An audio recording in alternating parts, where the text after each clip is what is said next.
তুমি কোন আব্বাস? তুমি আসছো এখানে মামলা করতে? গুনার টাইম নাই।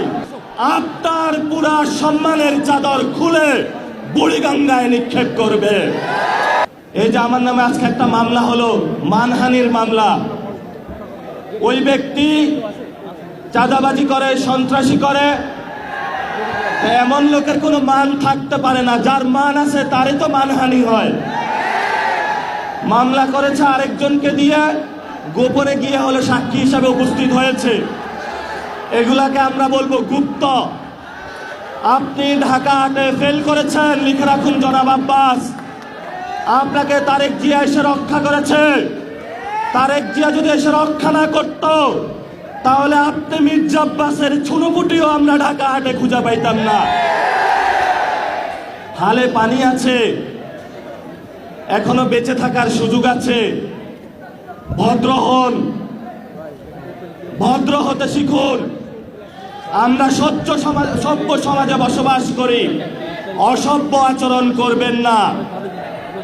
অসভ্য আচরণ যদি করেন, কিভাবে আপনাকে সভ্য করতে হয়, আপনাদেরকে সভ্য করতে হয়, এটা আমাদের ভালো করে জানা আছে। ওরা আমাদের ভয় দেখায়। আমরা এক আল্লাহ ছাড়া কারো কাছে ভয় পাই না।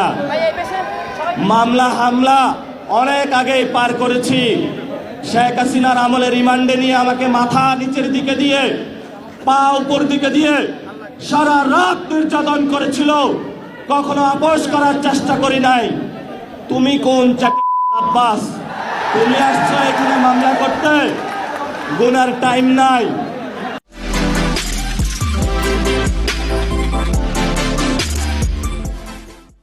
সিনিয়র সিটিজেন আসেন, সিনিয়র সিটিজেন আসেন। আমরা সম্মান করতে চাই, কিন্তু নিজের সম্মান যদি না রাখতে পারেন, তাহলে এই যারা ইয়াং জেনারেশন আছে, জেনজিরা আছে, আপনার পুরা সম্মানের চাদর খুলে বুড়িগঙ্গায় নিক্ষেপ করবে।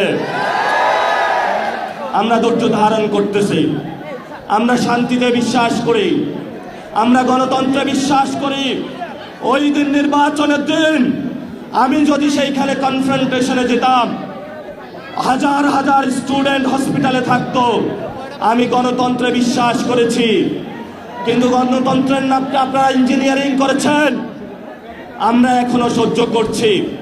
দ্রুত রিফর্ম অ্যাসেম্বলি করেন, দ্রুত বাংলাদেশের সংস্কার বাস্তবায়ন করেন, দ্রুত বাংলাদেশের শহীদদের বিচার বুঝিয়ে দেন।